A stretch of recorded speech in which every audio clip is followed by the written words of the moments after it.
इस साल big boss OTT 2 के finale में 2 यूट्यूबर शामिल रहना, अभिषेक मल्हान और एल्विस यादव। दोनों काफ़ी चर्चित हवा। बिग बॉस OTT के फिनाले में एल्विस यादव बाजी मरना और ट्रॉफी अपने नाम कर लिहना। एल्विस यादव का जन्म 14 सितंबर 1997 के हरियाणा के गुरुग्राम में भइल रहे। फिलहाल वो 25 साल का हवा।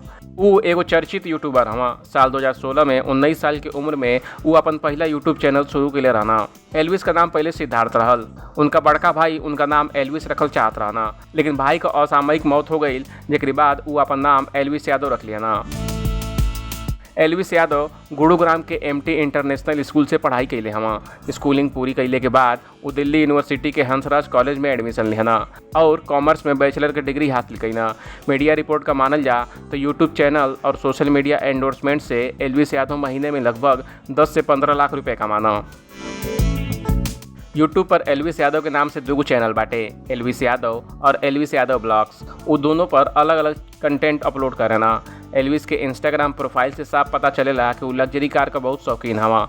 उनकी कमाई का मुख्य जरिया यूट्यूब चैनल, शॉर्ट्स फिल्म और सोशल मीडिया प्लेटफॉर्म से जनरेट होने वाला रेवेन्यू बाटे। इंस्टाग्राम पर 14 लाख से ज़्यादा और यूट्यूब पर 16 लाख लोग उनके फॉलो करेना। ये स्टोरी पर आपका क्या कहे, एक बार कमेंट कर हमके जरूर बताएं। बाकी अपडेट के लिए देखते रहें ABB भोजपुरिया।